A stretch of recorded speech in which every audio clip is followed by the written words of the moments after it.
Pymes, Perú.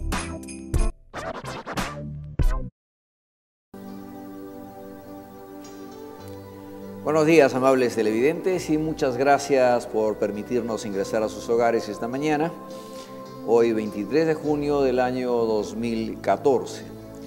Vamos a hablar, como todos los lunes, del análisis de los emprendimientos de la micro, pequeña, mediana empresa de nuestro país.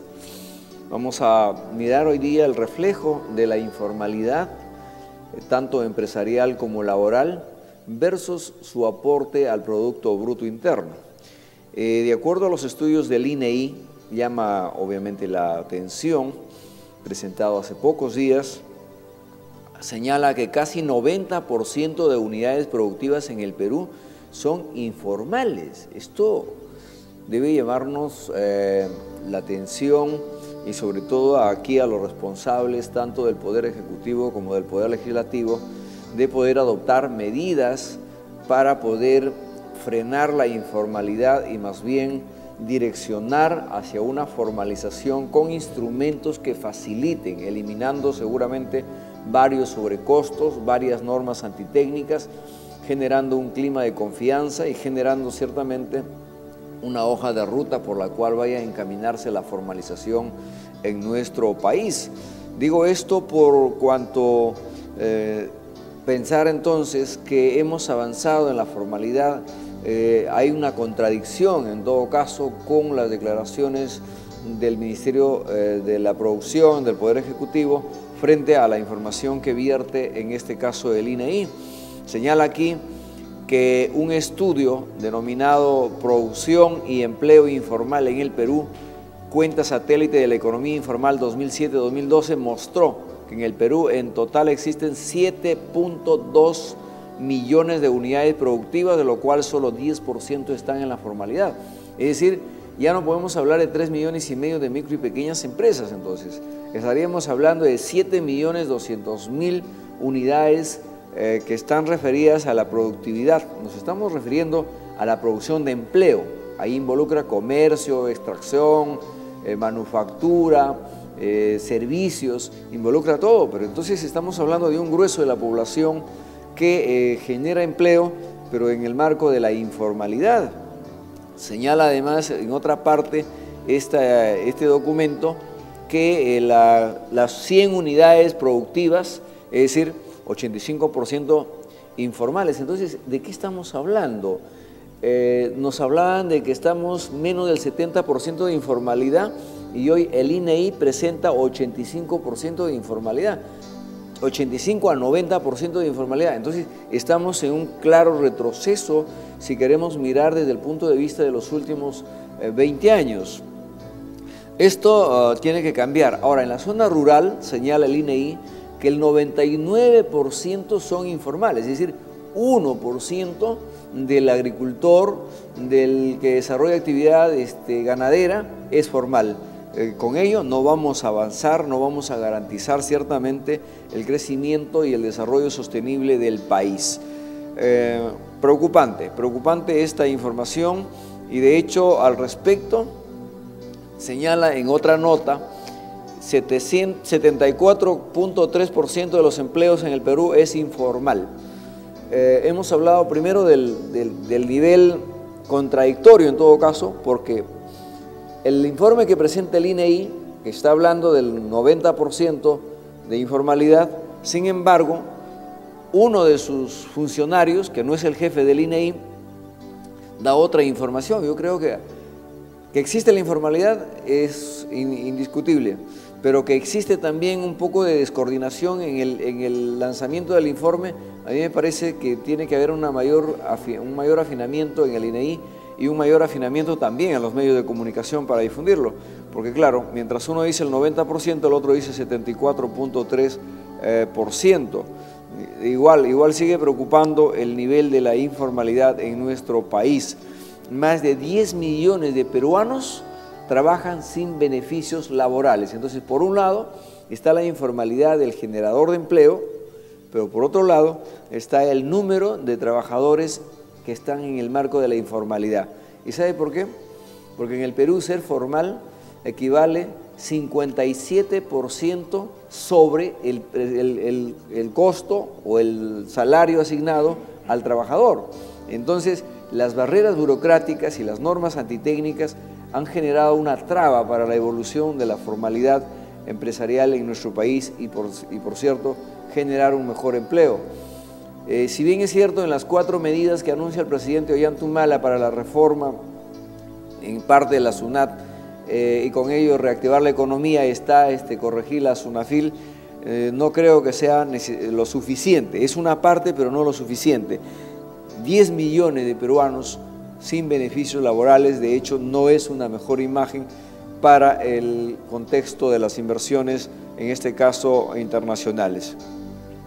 Esto lo dio a conocer en unas declaraciones el señor Alex Kutsuma, presidente de la Asociación de Buenos Empleadores. En fin, hay que seguir impulsando este tema de la formalidad, pero repito, no pasa por pedir RUC, no pasa por pedir que se inscriban en el registro de trabajo en el Ministerio de Trabajo, pasa por generar las condiciones. El 79% de los trabajadores, según José Robles, otro funcionario del INAI, señalan que no encontramos información sobre micro y pequeñas empresas, señala el señor Robles, José Robles, director de Cuentas Nacionales del INAI. ¿Cómo es esto que no encontramos información sobre micro y pequeñas empresas? Déjenme decir una cosa, amigos televidentes y funcionarios. ¿Usted cree que los empresarios van a ir a sus oficinas a llevarle la información? Igual le diría a los del Ministerio de la Producción y a las municipalidades. Ustedes esperan que el empresario vaya a sus oficinas. ¿Por qué no hay un trabajo al revés? ¿Por qué en lugar de destacar un ejército de fiscalizadores, por ejemplo, para el tema laboral del Ministerio de Trabajo, un ejército de fiscalizadores en el tema de transporte por el lado de la Municipalidad de Lima, un ejército de fiscalizadores por el lado de la SUNAT? ¿Por qué ese gran contingente que recibe un sueldo, obviamente del Estado, no se convierte, hacen un papel al revés, se convierten en promotores, en facilitadores, en orientadores al desarrollo justamente de la formalidad, generando instrumentos que le pueda impulsar a la micro y pequeña empresa? Ese es un tema, creo que más efectivo, con la cual se podría ensanchar la base tributaria. En fin, y no nos puedan decir que no hay información. Yo solamente les invitaría a irse aquí, al Emporio de las Malvinas. 38 centros comerciales bancarizan más de 6 millones de dólares diarios, generan ¿cuántos puestos de empleo? Más de 50.000 puestos de empleo aquí, sin ir muy lejos. Y si queremos mirar a Gamarra, tenemos otra zona donde existe todo un conjunto de producción y comercio en el tema textil y confecciones. Y podríamos seguir señalando. Entonces, información existe, lo que pasa es que tienen que salir del gabinete de los escritorios para poder justamente interactuar con los actores del sector empresarial, ya sea micro, pequeña, mediana o grande empresa, y obviamente interactuar con el actor trabajador. Al respecto, hay un estudio que ha presentado el profesor Tulio Pita, profesor de la Pontificia Universidad Católica del Perú, en el programa del CIDE, y dice: las pequeñas y medianas empresas crecen, pero no su productividad ni capacitación. Claro, eso es una gran verdad. Ahí hay una responsabilidad también de los empresarios. Para optimizar el crecimiento y el desarrollo de nuestras empresas, ciertamente hay un primer problema que hay que superar. Es el problema de la visión del emprendedor, a dónde quiere llegar. Y esa visión tiene que llevarle, primero, a buscar la información adecuada. Segundo, a entrenarse para competir. Tercero, obviamente, a estar dentro de la formalidad. Y ahí es donde encontramos la barrera. Muchas veces estos emprendedores se capacitan, se informan, ponen todo su punche, trabajan 12 horas al día, invierten y todas sus utilidades lo reinvierten, pero luego se encuentran con una gran barrera a la hora que quieren crecer, a la hora que quieren superarse. Se encuentran que inmediatamente tienen la supervisión de la SUNAT y luego la supervisión del Ministerio de Trabajo, o de repente de la Policía Fiscal, o de repente de Indecopi, o la propia municipalidad. Y en ese momento empieza a tambalear. Le dicen: usted, señor, ha sacado su RUC, pero usted no ha cumplido con poner en planilla a todos los trabajadores. Imposible. O usted ha sacado su RUC, usted ha sacado un producto y usted ha pirateado una marca.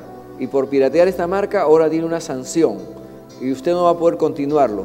Claro, porque nunca le orientaron, nunca se descentralizó oficinas, o muy poco en todo caso se ha hecho. Por ejemplo, las municipalidades deberían de tener la ventanilla única, cada municipalidad, y ser un medio informador y facilitador a este emprendedor de su localidad. Y con ello creo que estaríamos justamente ayudando a direccionar bien y a fortalecer su negocio, su emprendimiento y su carrera empresarial. Pero resulta que le dejamos que vaya saliendo, que vaya avanzando y después llega toda una medida fiscalizadora que en lugar de ser facilitadora al desarrollo, le lleva prácticamente a detener su crecimiento y a volverlo informal. ¿Qué sucede finalmente? Sucede lo siguiente: como tiene 1000 problemas y no va a poder pagar, entonces saca el RUC a nombre de otra persona. Y como nos han dicho que hay que sacar y acogernos al RUS, entonces solamente emite boleta, nunca puede vender al Estado, nunca puede vender a una empresa compradora competitiva, menos puede exportar. ¿Dónde está entonces la información para sacar de la informalidad a este gran grueso de que hoy nos hablan de 7.200.000 unidades en el Perú, 90% de la informalidad? Entonces, digo, no se quejen porque el problema no es del informal. El problema primero está en las instituciones del Estado. Allí está nuestro primer problema.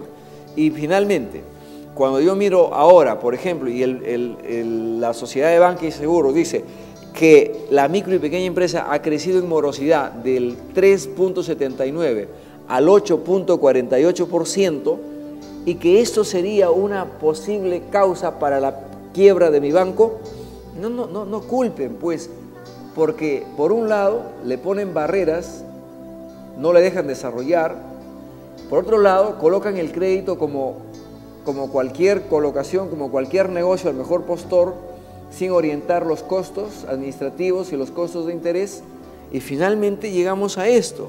Llegamos ciertamente, hablo aquí de 300.000 micro y pequeñas empresas que habrían accedido al crédito y que finalmente estarían obviamente con un grado de morosidad a la que ya señalé, 8.49, y que esto sería una de las causas para caerse un banco, como es el caso de mi banco. Esto es inconcebible desde nuestro punto de vista, no lo podemos aceptar, cuando hace poquísimo tiempo la propia SBS decía los mejores pagadores están en la micro y pequeña empresa, y hoy nos quieren decir que la micro y pequeña empresa es culpable para que quiebre un banco. No, pues, creo que en qué cabeza puede realmente funcionar dentro de una estructura competitiva como la que el Perú lo necesita. Necesitamos, señor presidente, competitividad, pero esa competitividad no viene por una frase, viene por un conjunto de instrumentos que parte, reitero, desde facilitar la información, el entrenamiento y las herramientas para que puedan crecer nuestros emprendedores, y dejemos de hablar de mayor informalidad, sino más bien de mayor formalidad y de mayor desarrollo competitivo con nuestros negocios. Bien, vamos a una pausa y vamos a regresar para conversar justamente con un dirigente sobre una feria importante que se va a desarrollar. Vamos a regresar con Víctor Raúl Jiménez Guaya, el presidente de una institución, y nos va a contar qué avances tienen desde el lado de la micro y pequeña empresa. Pymes Perú.